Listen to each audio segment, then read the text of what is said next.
Primeiramente, glória a Deus por mais uma oportunidade de compartilhar a palavra de Cristo. Antes de eu compartilhar com vocês, Deus ele falou ao meu coração. Na verdade, essa palavra ela tem queimado no meu coração faz mais de meses. Porque essa palavra, a primeira vez que eu ministrei ela, foi num culto no lar que minha tia estava fazendo. Até quando eu recebi o convite do pastor, eu falei, deixa para a última segunda-feira que a gente está fazendo uma campanha lá, e foi algo assim, sobrenatural que Deus está fazendo na família da parte da minha mãe. Glória a Deus por isso. Eu quero agradecer ao pastor, à pastora, por mais uma oportunidade, ter confiado mais uma vez. Um abraço desde já dos meus pastores, do nosso ministério. Se sintam abraçados. Todos nós, no grande dia, quando formos cear com Cristo, estaremos lá, glorificando, adorando e exaltando o nome de Jesus, que não é sobre placa de igreja, que não é sobre ministério A e B, somos todos em Cristo, somos todos um só em Cristo. Aquele que pode, abra a tua Bíblia no livro de Esther, capítulo 4, versículo 14. O livro de Esther, capítulo 4, versículo 14. Para onde eu vou, eu levo esse caderno, porque eu sou meio esquecido, é tanta coisa, é trabalho, é família, é igreja, é discípulo, então, se eu não escrever, eu não consigo guardar nada. Glória a Deus por isso.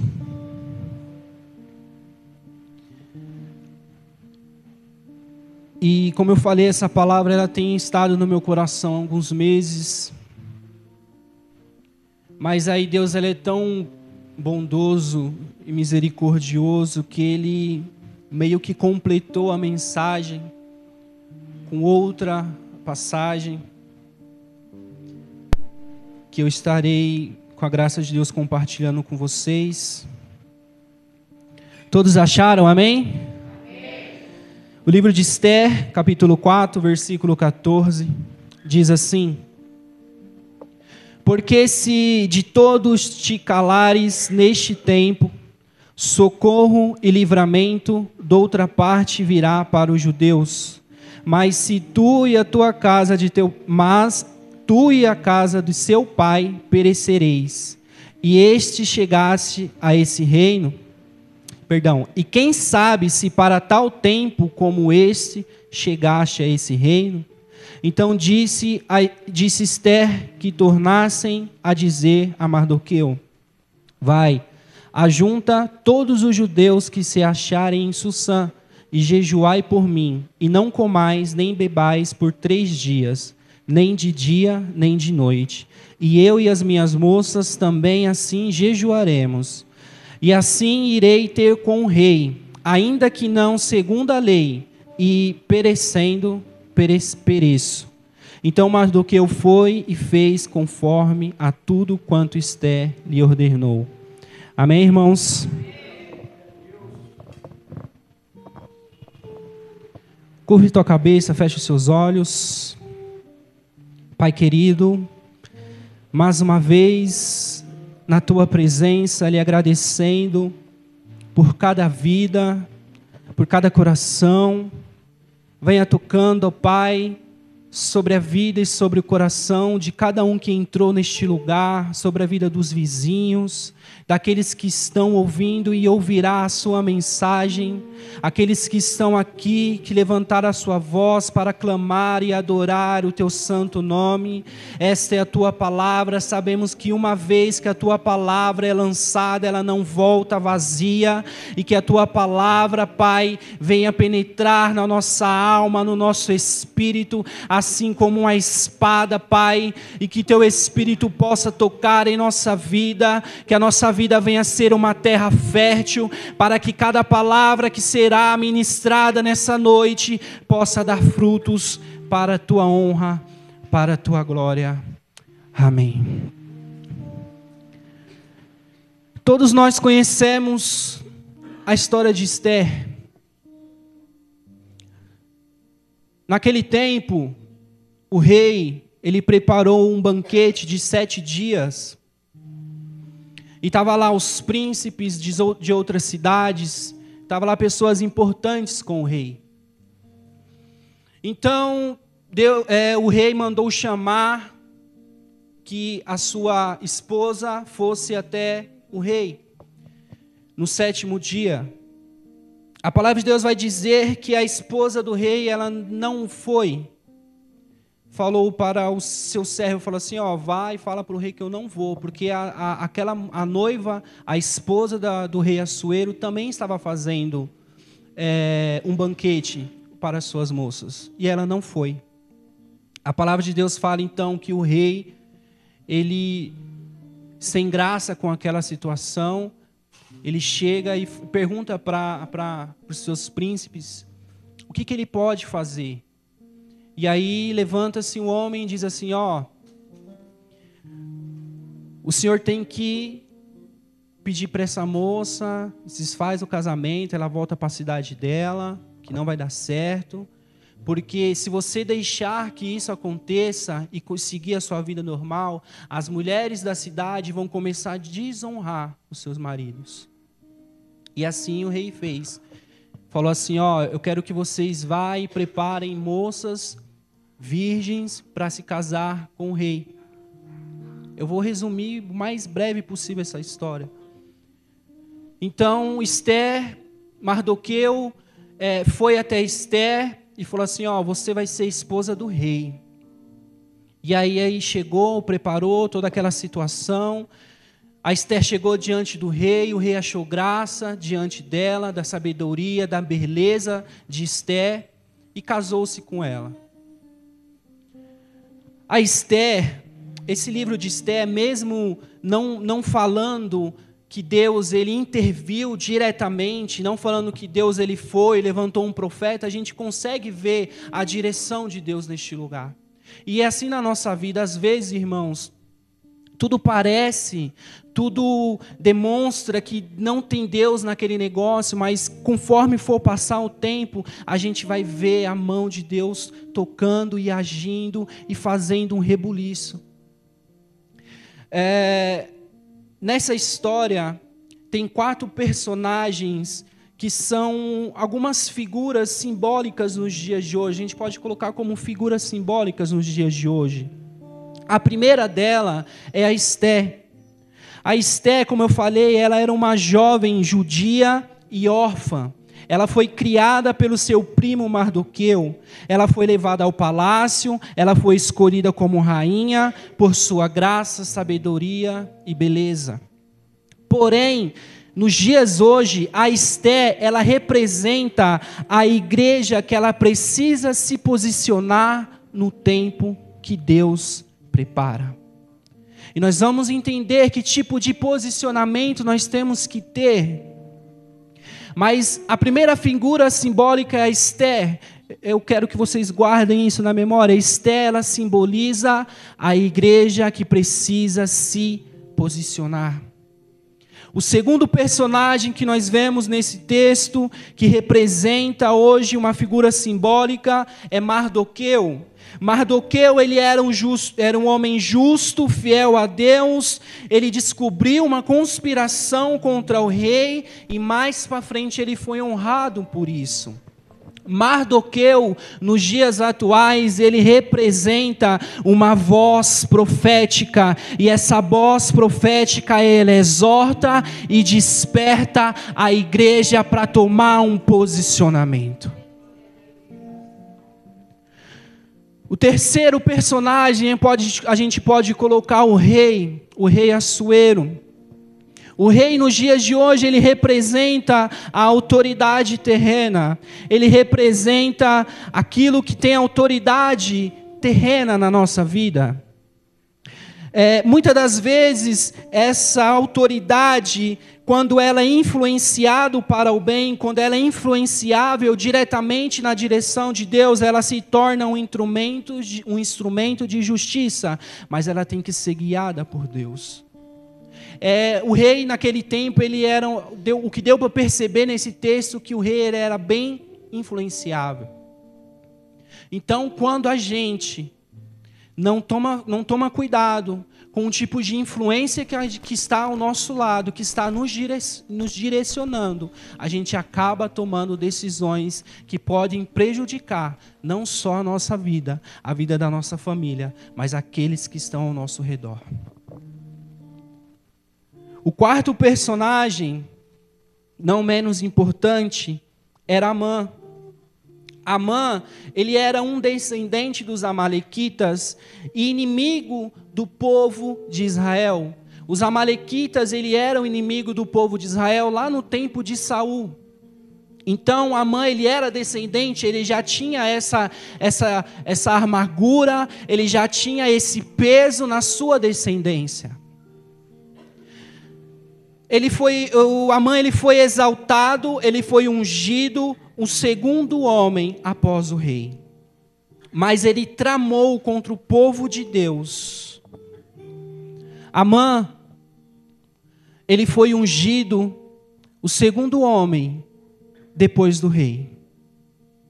E a palavra de Deus vai dizer que ele fez com que todos os que estavam à sua volta se dobrasse o joelho e se encurvasse, se humilhasse.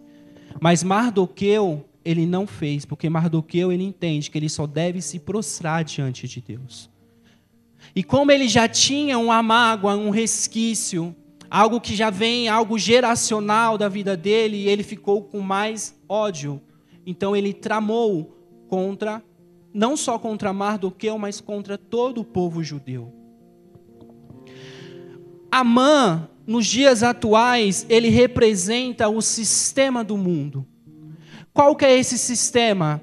O orgulho, a falta de perdão, a rebeldia, a soberba. E o inimigo também usa desse sistema para tramar a queda do povo de Deus.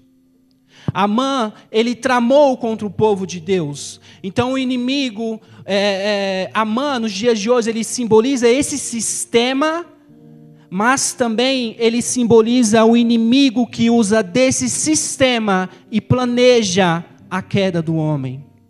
Eu ouvi uma história muito interessante que fala a respeito de um homem fazendeiro que tinha gados, que tinha cavalos, que tinha algo bem... ele era bem próspero. E o seu vizinho, ele tinha plantações, várias plantações.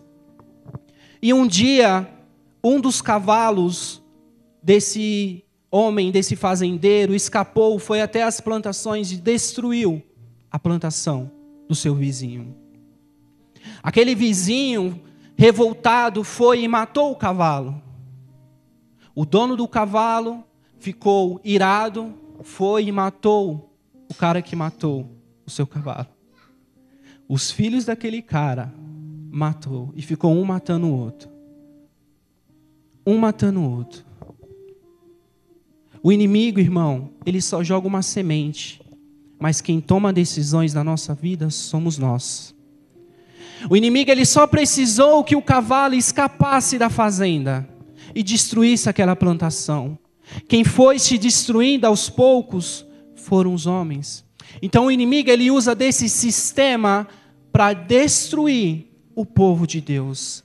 É por isso que Deus, ele levanta Mardoqueu para exortar, para despertar, para ensinar a Esther. Ou seja, o povo Deus, ele está levantando nessa noite o seu povo para que se levanta e desperta a igreja. E essa igreja vai levantar e vai ser voz profética e vai salvar uma multidão de pessoas. Nós vivemos dias atuais em que muitos estão perdidos, em que muitos ministérios, muitos cristãos estão perdidos. Lá em Eclesiastes 3 vai dizer que tudo ele tem um tempo determinado para todas as coisas. Há um tempo de falar, mas também há um tempo de se calar. Nós vivemos um tempo onde pessoas, líderes, homens e mulheres de Deus, quando eles têm que se posicionar para falar, eles se calam. Quando eles têm que se calar e ouvir, eles querem retrucar. Quando eles têm que fazer, eles ficam acomodados. E quando eles ficam acomodados, irmão, quando a gente está acomodado, as coisas não andam. Quando a gente fica acomodado, a gente fica sem direção, a gente fica sem forças para fazer aquilo que Deus nos chamou. Eu ouvi uma pregação que fala a respeito do posicionamento da igreja. Eu acredito que todos que estão aqui, assim como eu, temos um propósito debaixo dos céus, temos um propósito guiado por Deus.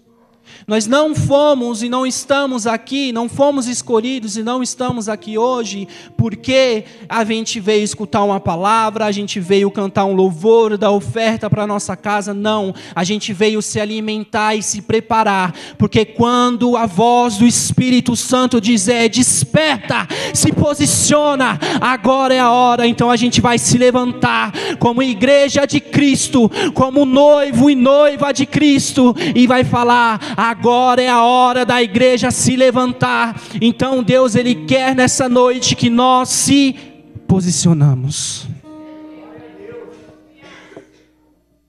Assim como a Estela viveu um tempo específico preparado por Deus, cada um de nós também vivemos momentos estratégicos, tudo para um propósito de Cristo. E naquela pregação que eu escutei, o cara falou: você acha mesmo que Deus, Ele quer que você venha e somente cante, toque um instrumento, ou que você pregue? Deus, Ele quer que a gente faça algo a mais. O que Jesus falou para Pedro? Pedro, apacenta minhas ovelhas. O que nós vemos são pessoas acomodadas, e cada vez mais famílias, lares estão sendo destruídos. Jovens estão perdidos em vícios, em roubos.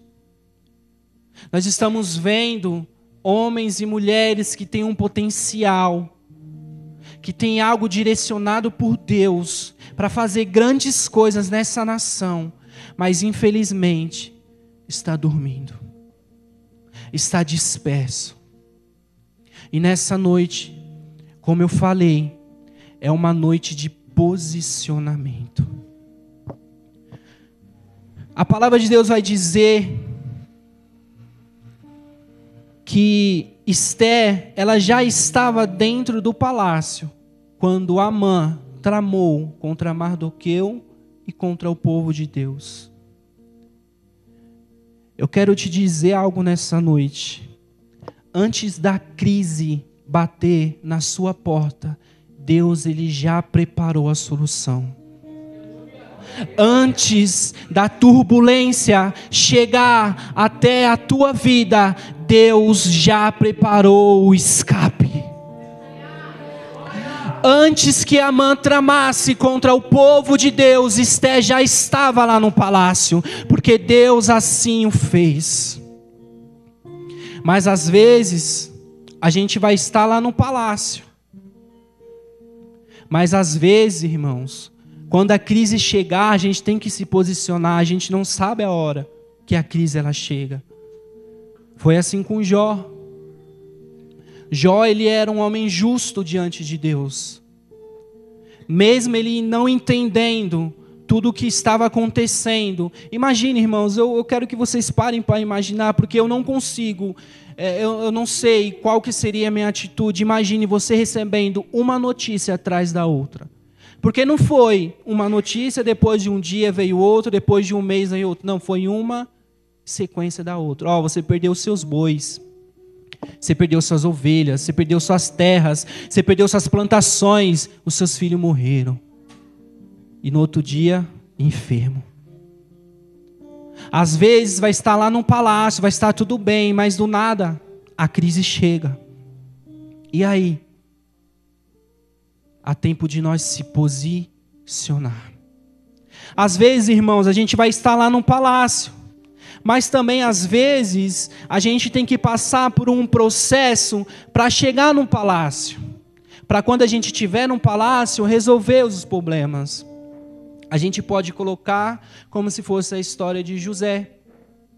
Lá em Gênesis 37, vai falar que José, ele foi jogado na cisterna pelos seus irmãos. Depois ele foi vendido como escravo. Depois, no capítulo 39, versículo 20 e 21, vai dizer que José, ele foi jogado no cárcere, mas tem algo muito interessante nesse versículo 20 e 21, que assim que José é jogado no cárcere, o texto ele fala, mas Deus estava com ele. Depois do cárcere, José, no capítulo 41, versículo 37 em diante, vai dizer que ele foi ungido a governador do Egito. E no versículo 54 em diante, ele chegou a grande fome e ele foi o escape. Às vezes, como Esther, a gente vai ser colocado num palácio. Quando a crise chegar, a gente vai ter a solução. Mas às vezes, antes da gente chegar e ter a solução, a gente vai passar por um processo. Às vezes a gente passa pela cisterna, às vezes a gente passa por um processo que nos prende, que não deixa a gente evoluir, seja na área espiritual, seja na área profissional, e a gente fala, Senhor, eu estou escravo nessa situação, eu não consigo, e para piorar ainda a gente é ficar preso em algumas situações, a gente fica preso em vícios, a gente fica preso em trabalhar, a gente fica preso em algumas situações, mas tudo isso é um processo, e esse processo vai nos colocar num lugar, e esse lugar ele vai ser um escape, não só para a tua vida, não só para a vida da tua família, mas para uma nação, uma geração que Deus está preparando para cada um que está aqui nessa noite.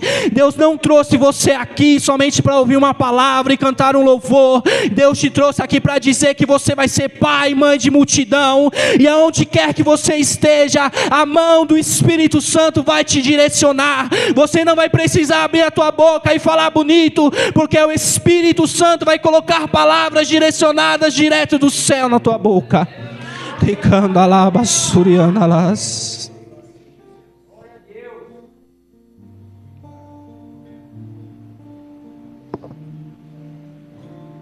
Mas antes da crise chegar, Deus ele tem um escape. Diga para quem está do teu lado, antes da crise chegar. Tem que ser com fé, irmão. Antes da crise chegar, Deus já tem a solução. Quantos recebem, aplauda o Senhor Jesus.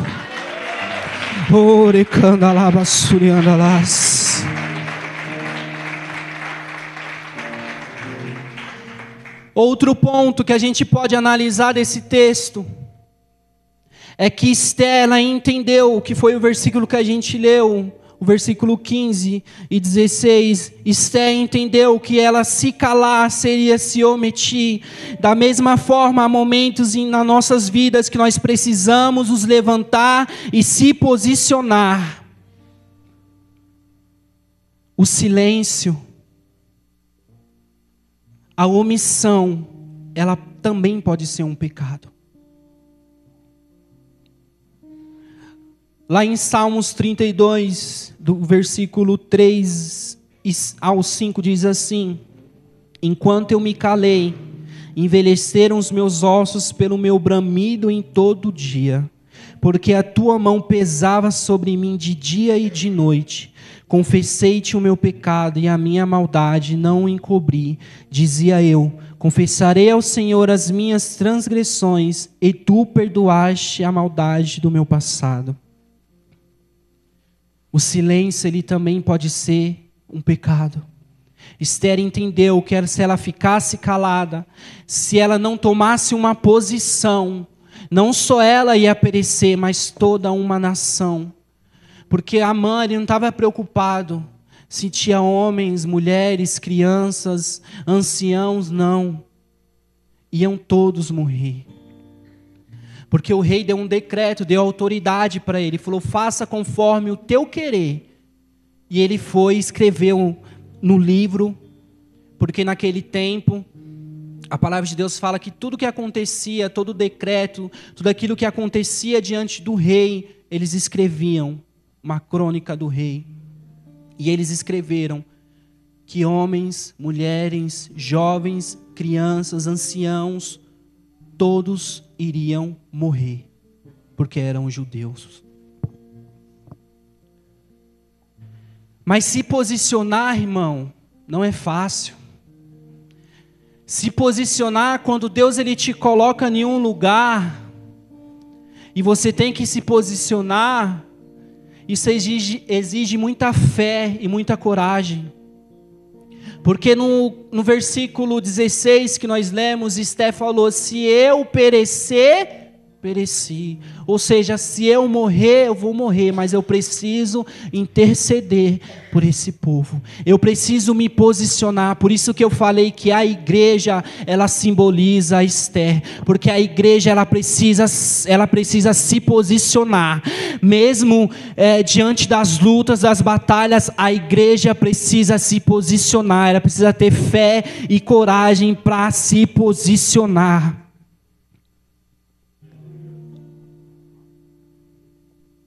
E às vezes, quando a gente se posiciona, isso pode custar algo.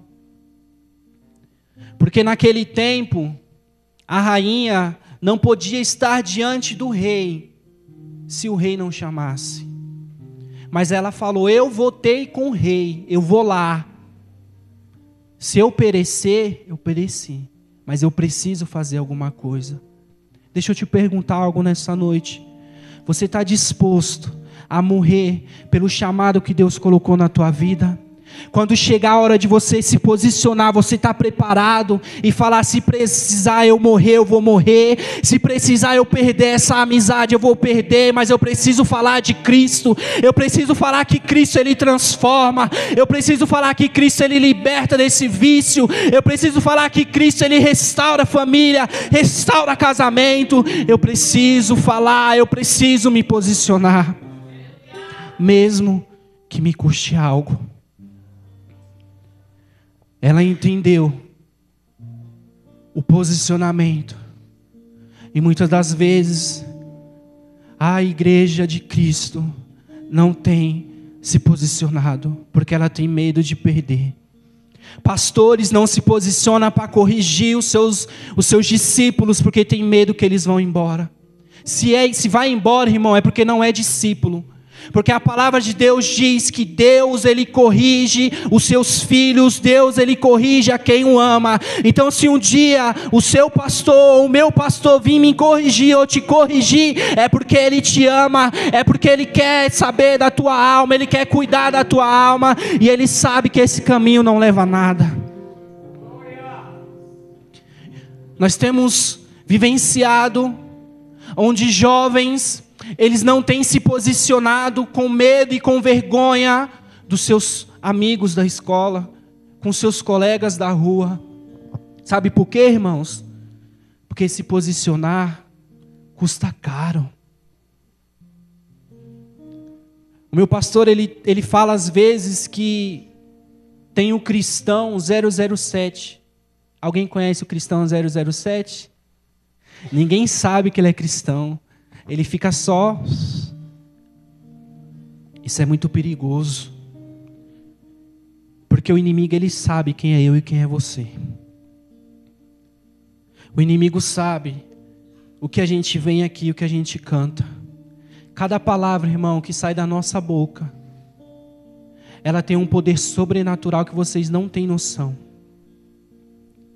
Cada palavra, cada cântico que sai da tua boca, você não sabe o poder que tem a tua adoração. No tempo de guerra, o povo de Israel enviava os levitas antes dos soldados. E eles vinham adorando, clamando o nome de Jesus, vieram adorando o nome de Deus. Sabe por quê? Porque a adoração ela é arma de guerra. E hoje em dia não é diferente, irmão. A sua adoração, a minha adoração é arma de guerra. O inimigo sabe que muitas das vezes a gente tem medo de se posicionar, mas nessa noite a gente tem que ter fé e coragem de levantar a nossa voz e se posicionar, porque vai chegar um determinado momento em que eu e você vai ter que se posicionar.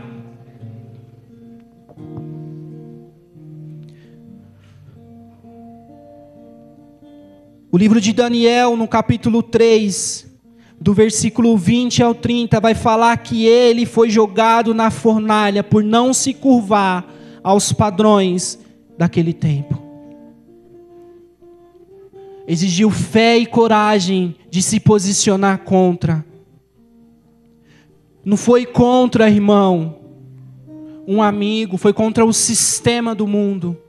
E quando a gente se posiciona, quando a gente tem fé e coragem para se posicionar contra esse sistema do mundo, onde muitas das vezes chega algum amigo ou um conhecido e fala assim: nossa, eu fui para uma balada ontem e eu acabei conhecendo uma menina e assim, assada, mas pô, você não namora, você não é casado? Ah, mas não dá nada não. Ou você conversa com um jovem e fala: nossa, ontem eu saí e eu bebi, eu fiz isso, aconteceu aquilo. Eu posso te dizer, irmãos, porque eu sou barbeiro, eu atendo todo tipo de público, idoso, eu atendo homem, jovem, então é cada coisa que só pela misericórdia. Mas às vezes eu tenho que falar: meu filho, se converte, isso não é direção, isso não é caminho para você. Teve um menino que eu falei assim: cara, isso não é de Cristo, cara, você é uma gente tão boa, algo assim mais suave para dizer para uma pessoa que aquele caminho vai levar ela para o inferno. Vai falar assim: cara, você é tão bom, você é uma gente tão boa para ir para o inferno, mano, não faz isso não. Mas isso pode custar um cliente, ele pode não gostar, pode sair e nunca mais voltar, mas eu não quero saber, porque Deus, ele levantou a gente com fé e com coragem, sem pensar aquilo que a gente vai perder, mas a gente tem que se posicionar. Igreja, vamos se posicionar.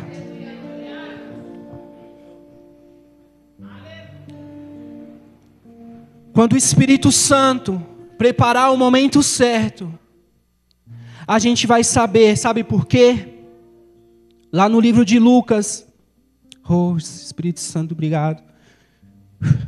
Lá no Evangelho de Lucas, capítulo 24, versículo 13, vai falar que 2 homens estavam a caminho de Emaús. Quantos conhecem essa passagem? É uma passagem muito forte, irmãos. Jesus tinha acabado de ser crucificado e acabou de ressuscitar. Ele apareceu para Maria e para as mulheres, se revelou e falou: vai ter com os discípulos que eu já vou. E aqueles homens estavam indo àquela cidade, aquele bairro de Emaús. E quando eles estavam indo, a palavra de Deus fala que eles estavam conversando uns com os outros a respeito daquilo que aconteceu. O que aconteceu? Jesus foi crucificado, mas ele ressuscitou. Eles estavam conversando, mas eles estavam frustrados, porque a palavra de Deus vai dizer que quando eles estavam conversando, Jesus aparece diante dele e começa a andar com eles, mas eles não reconheceram que era Jesus. E a palavra de Deus vai dizer que Jesus fala: o que vocês estão conversando? Ele vai falar assim: cara, não é possível, você é o único homem aqui em Israel que não sabe o que está acontecendo. Levantou um homem, um profeta de Deus, mas os sacerdotes, mas o povo romano foi e matou. A gente pensou que ele era o homem de Deus, o escolhido. Porque eles pensaram que o Messias ia chegar com a sua espada, sair cortando todo mundo e reinar. Ainda não, mas ele vai vir. E aí eles foram conversando, e durante o caminho Jesus falou assim: cara, como assim? Vocês não vê o que diz lá? Moisés disse, Isaías disse. Jesus, ele começou a discipular aqueles 2 homens, começou a dar palavra, irmão, começou a dar palavra. Sabe por quê? Porque quando a gente não conhece, a gente ainda está fora da direção, quando a gente não reconhece a voz de Cristo, mesmo Ele estando do nosso lado, a palavra de Deus, ela vai queimar em nossos corações.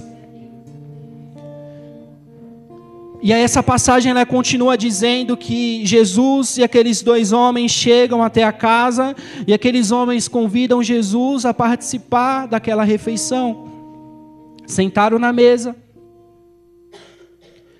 E assim que Jesus ele repartiu o pão, a palavra de Deus vai dizer que os olhos daqueles homens foram abertos. Mas Jesus desapareceu. Eles andaram com Cristo, foram discipulados com Cristo, mas eles só foram reconhecer em Cristo quando estavam na mesa. Na mesa, irmãos, ela simboliza o que? Relacionamento. Oricandalás. Cristo ele vai se revelar a ti quando você sentar na mesa para ter um relacionamento com Ele. E a palavra de Deus vai dizer que quando aqueles olhos foram abertos, eles disseram, enquanto aquele homem falava, a palavra ardia no meu coração. Porque a palavra de Cristo, ela tem esse poder de agir e queimar em nossos corações. O profeta Jeremias, ele falou assim, eu quero parar, eu não quero mais saber, porque o Senhor mentiu. O Senhor falou, meu Deus, que ia acontecer isso, aquilo, mas não aconteceu. Eu vou parar, eu quero parar. Mas eu não posso, porque a tua palavra queima dentro do meu coração. Isso é quando a gente precisa se posicionar. É quando a palavra de Deus queima no nosso coração e a gente tem medo de se posicionar. É nesse momento que a gente tem que se levantar e se posicionar, porque é ali que o Espírito Santo vai usar a minha e a tua vida para falar aquele coração. Esté, ela se posicionou, ela foi a ter com o rei, então ela se posicionou fisicamente. Mas também ela tomou um posicionamento espiritual. Por isso que o Espírito Santo ele falou sobre a mesa, sobre o relacionamento. Porque Esté, ela se posicionou espiritualmente. Como? Ela falou assim, o mensageiro, fala para Mardoqueu pegar todos os judeus. E todos esses judeus que estão na cidade de Susã vão jejuar por 3 dias. Vão jejuar de noite e de dia.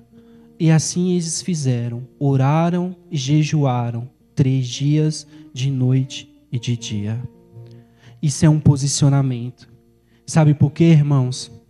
Quando Esté ficou sabendo, através do mensageiro que Mardoqueu tinha enviado, que Amã tinha preparado uma cilada para o povo judeu, Mardoqueu ele falou o seguinte, através do mensageiro, se tu não se posicionar, outra pessoa vai se posicionar. Mas além disso, de você perder essa oportunidade de ser usada por Deus, você e tua casa vai perecer. Quer saber por que muitas coisas não acontecem na nossa vida?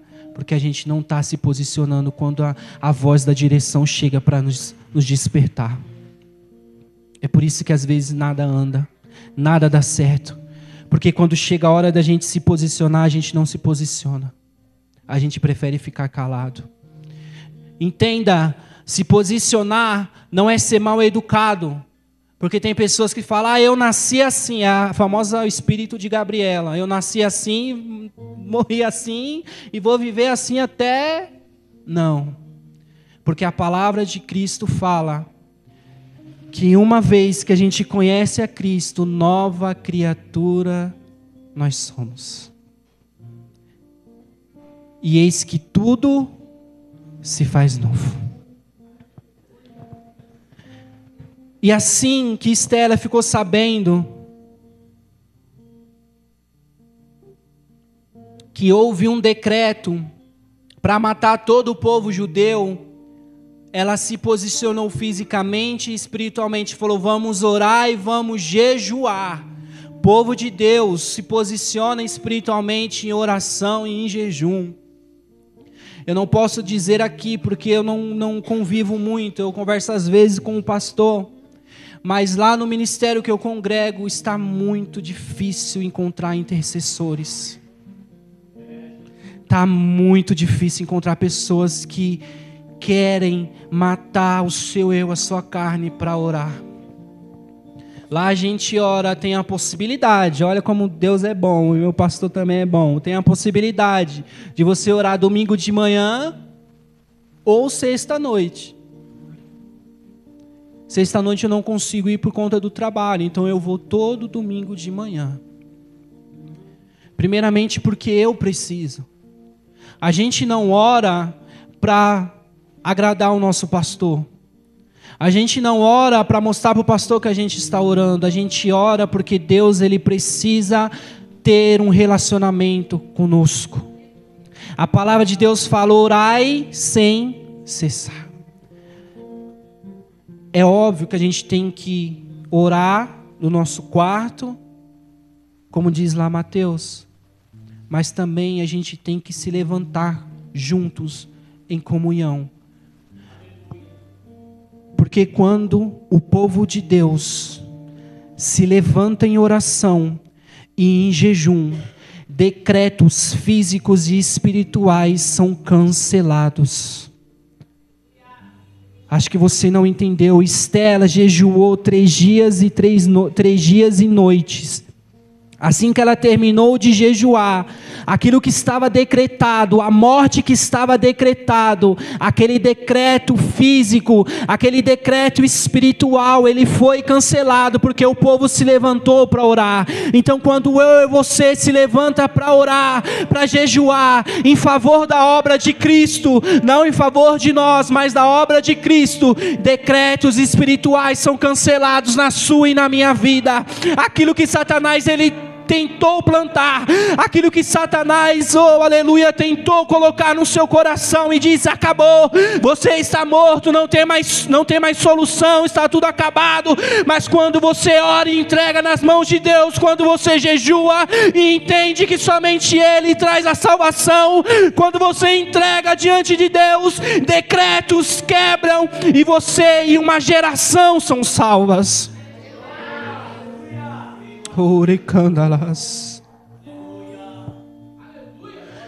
Jejum e oração, ele quebra decretos. Pedro, ele foi liberto da prisão enquanto a igreja orava. No livro de Esther, o povo orou, jejuou, e o povo foi liberto, foi restaurado, foi salvo. A oração e o jejum, irmãos, não só é benéfico, favorável ao seu relacionamento com Deus ou à sua vida, mas à nossa nação.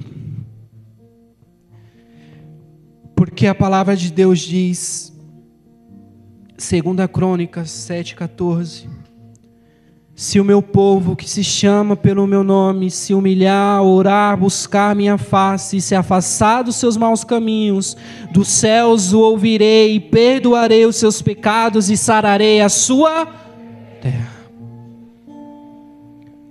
Uma geração, uma nação vai ser sarada através da sua oração, através da sua intercessão, através do seu jejum. Então quando o seu pastor, o seu líder, quando um irmão te convida para orar, vá com ele, porque a sua oração é a oração de quem está te chamando. Ele vai mudar decretos, ele vai mudar aquilo que estava morto, vai voltar a viver, aquilo que estava caído vai levantar.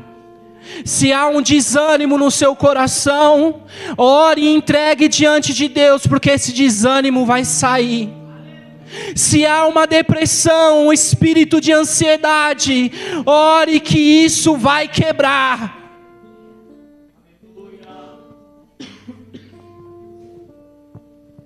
Deus, ele não só muda decretos daqueles que oram em jejum, mas daqueles que confiam em Deus. Estou com uma sede, parece que eu comi um jabá. Glória a Deus. Aqueles que confiam em Deus, como Mardoqueu confiava,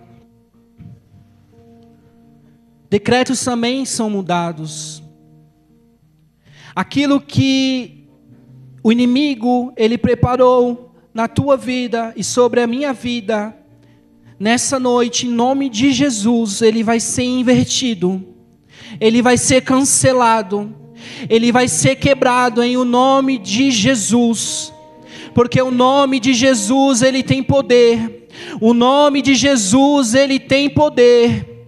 E aonde tem tudo aquilo que não provém do reino de céus, tudo aquilo que não provém do reino de Deus, quando o povo confia, quando o povo entrega em Deus, quando o povo decide colocar nas mãos de Deus, esses decretos mudam, essas armadilhas são canceladas, essas enfermidades são quebradas, essas maldições são canceladas, tudo aquilo que o inimigo tentou armar contra a tua e contra a minha vida, nessa noite está sendo cancelada, nessa noite decretos estão sendo mudados, nessa noite Deus diz, ainda há esperança.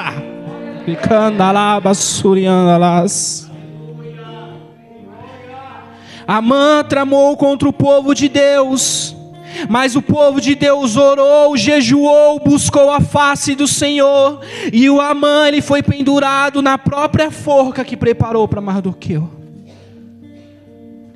Então aquilo que o inimigo está tentando preparar, porque às vezes tem uns filhos de Jezabel também, irmãos, que é usado por Satanás para testar a nossa paz.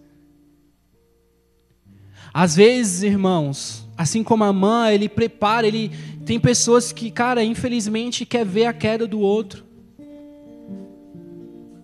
O que a palavra de Deus diz sobre isso? Que a gente tem que orar pelos nossos inimigos. Eu me pergunto, como será que foi a oração do povo de Deus? Prepara, Senhor, a forca, é só uma suposição, prepara, Senhor, aqueles que estão tramando contra nós, que venha cair no próprio laço, ou será que eles falaram, Senhor, nos livra dessa maldição, nos livra dessa perseguição. A gente acha que porque a gente está vivendo numa vida tranquila, a crise não vai chegar. Mas também teve dias que lá na China estava tranquilo. Teve dias que lá em Irã também estava tranquilo, na Coreia do Norte também estava tranquilo, mas alguém se levantou contra o povo de Deus. Então não é porque está tudo bem agora que não vai chegar o determinado momento que a gente vai ter que se posicionar. E se precisar perecer, a gente tem que perecer. Eu vi vídeos, eu não vi vídeos, eu ouvi, porque eu não tenho estômago para isso, de pessoas sendo mortas, porque não quiseram negar o nome de Jesus. E nós temos a oportunidade de estarmos aqui. Mas por quê? Para interceder, não só pela nossa nação, mas pelas nações. Porque o inimigo, ele tem se levantado, irmão. Sabe qual que é a estratégia do inimigo? Antes, eu não sou tão velho assim não, mas antes, o inimigo fazia de tudo para as pessoas saírem da igreja. Hoje em dia a estratégia mudou. Não mudou, pastor? Qual que é a estratégia? É que você, não tem problema você vir para a igreja. Mas o povo está frio. O povo está morto. Eu não estou falando desse ministério, tá, gente? Eu estou falando do povo de Deus. Sabe por quê? Porque a gente tem olhado só para nós mesmos. Eu tenho mudado a minha oração. Eu tenho pedido perdão porque às vezes eu sou egoísta.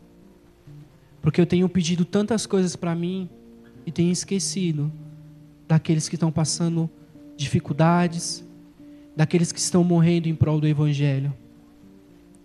Porque Deus não nos colocou aqui para viver bem financeiramente, para ter um carro do ano, para ter uma casa abençoada, uma casa grande com vários cômodos. O Evangelho, ele vai muito mais além do que isso, meu irmão. Cristo, ele não prometeu nada disso para ninguém. Cristo, ele prometeu salvação. Falou, no grande dia vocês estarão comigo lá ceando. No grande dia vocês estarão comigo lá. Porque nós não somos dessa terra. O nosso alvo não é nada nessa terra. O nosso alvo é Cristo. O nosso alvo é Cristo.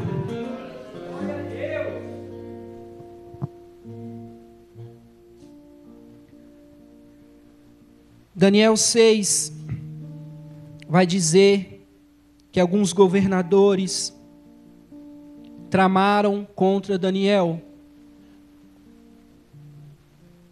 E esses governadores pegaram Daniel e jogaram na cova dos leões.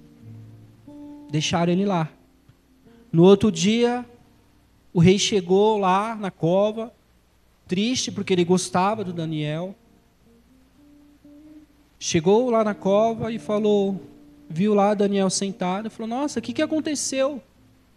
Deus, ele fechou a boca dos leões. Então o rei, ele pegou aqueles que tramaram contra Daniel, jogaram lá. Não deu nem tempo de fechar a porta, o leão já devorou. Sabe por quê, irmãos?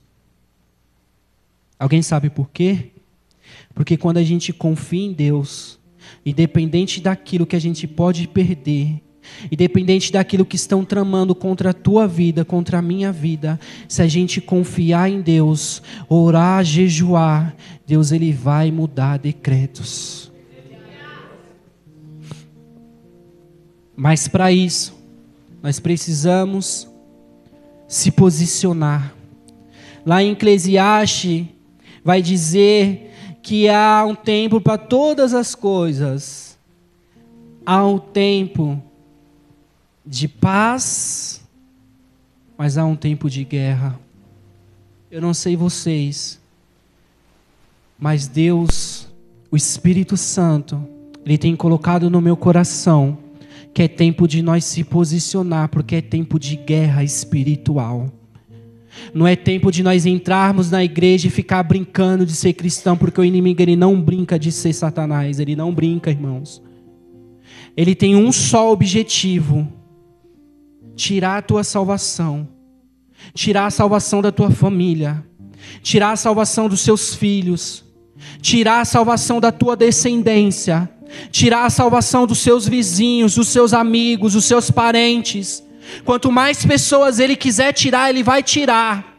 Então é um tempo de guerra, é um tempo de posicionamento, da gente se posicionar espiritualmente, porque é um tempo de guerra.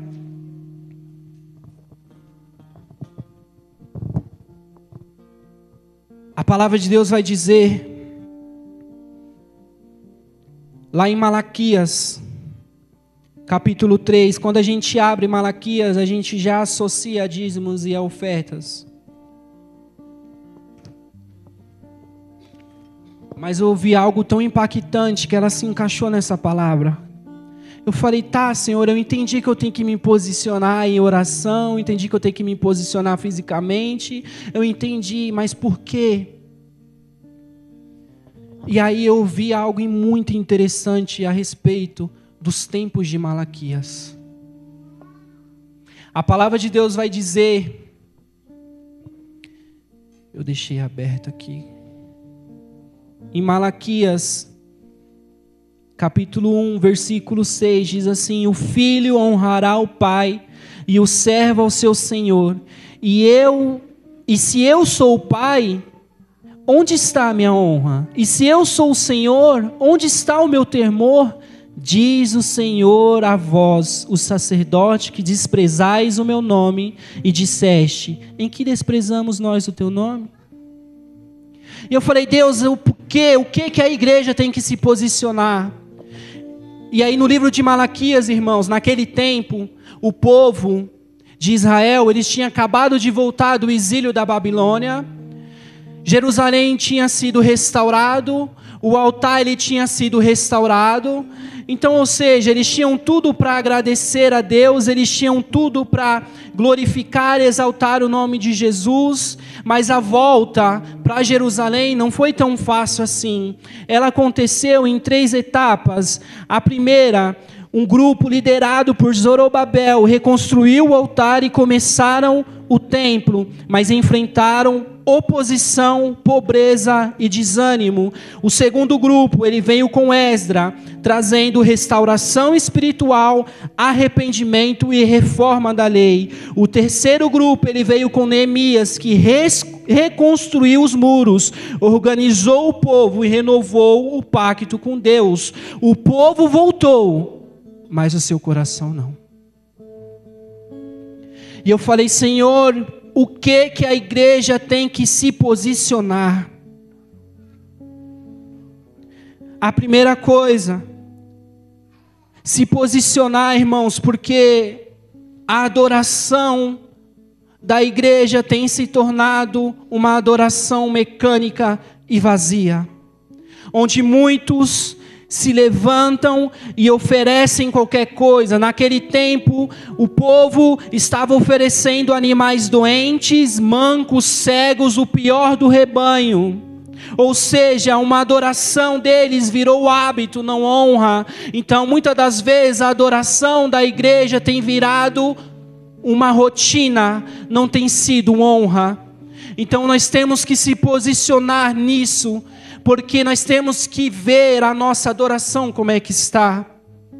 A segunda coisa, os sacerdotes haviam perdido o temor, as pessoas perderam o temor, então a igreja estava entregando uma adoração vazia, que estava subindo um cheiro desagradável a Deus, e as pessoas estavam sem temor, porque os líderes espirituais estavam ensinando sem vida, estavam falando mas não viviam, ministravam sem santidade, eram negligentes com o altar de Cristo. O problema começou nos líderes e desceu para o povo, onde o sacerdócio perde o temor, o povo perde a direção. Se eu e você perder o temor de Cristo, perder o temor de Deus, a gente fica sem direção. E a gente vê a igreja sem direção, por quê? Porque perdeu o temor, a adoração tem subido um cheiro desagradável a Deus. E eu falei, meu Pai amado, misericórdia. E Deus fala, ainda não acabou, sabe por quê? Porque a família estava desorganizada. Os homens estavam casando com mulheres pagãs, abandonando as suas esposas na juventude, desfazendo a aliança. Ou seja, a igreja brasileira, a igreja de Cristo, ela tem sido uma adoração vazia. A adoração da igreja, não estou falando dessa, gente, pela misericórdia, mas eu estou falando em geral. A adoração da igreja tem sido vazia, a adoração do povo tem sido vazia. Enquanto o ministério de louvor está se esgoelando, o povo fica de braço cruzado, não tem coragem de levantar e dizer, obrigado pelo dia que o Senhor me deu, graças eu te dou pelo pão de cada dia, pelo fôlego, glórias e honras te dou. Sabe por quê? Porque o povo perdeu o temor. E sabe por quê? Porque a família está uma bagunça.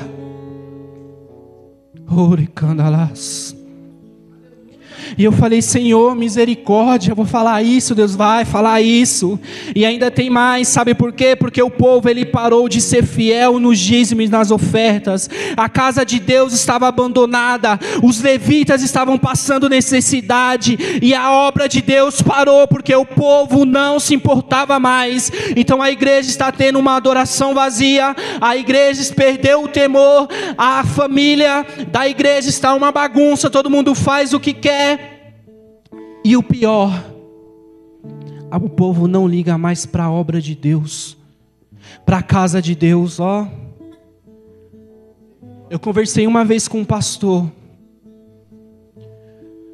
e eu falei assim, pastor, e ele também falou a mesma coisa. Como está difícil a gente encontrar pessoas para fazer a obra de Deus. O ministério de louvor precisa de vocês. ministério de dança, ministério de intercessão. Entendam, cada um de nós somos chamados para fazer algo. Deus não trouxe você aqui, Deus não nos colocou dentro de um ministério para ficar somente sentado. Deus nos chamou para ser diferente.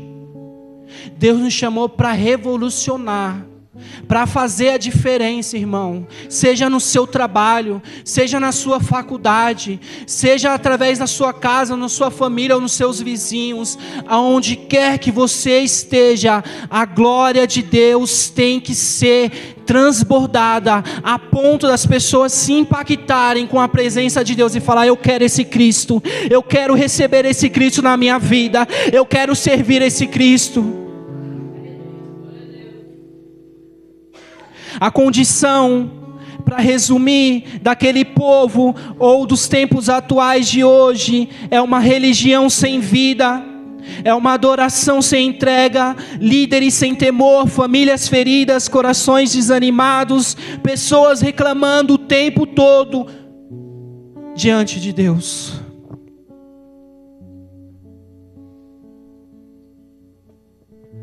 Gostaria de convidar a igreja a se colocar de pé.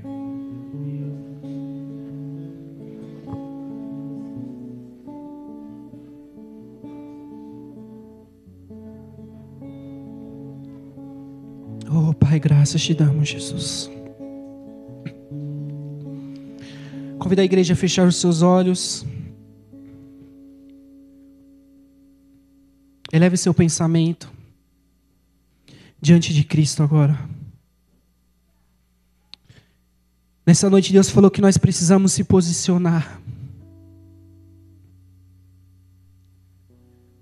Se posicionar porque muitas das vezes a nossa adoração tem subido um cheiro desagradável. Me perdoa, Pai. Às vezes nós temos sido negligentes com a nossa família.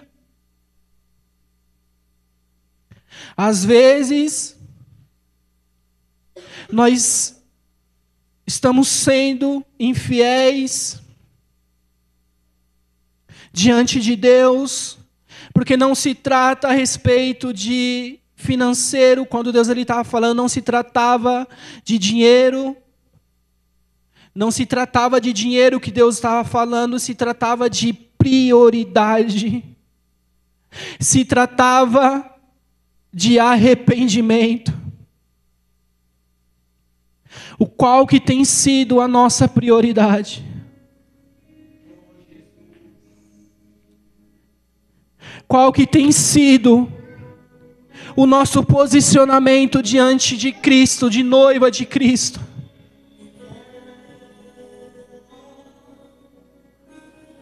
Orecandalaba suriandalaba she.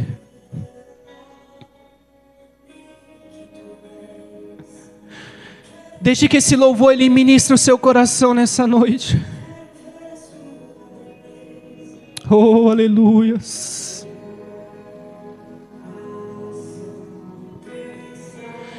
Fala aos nossos corações, Espírito Santo. Oh, recanalas.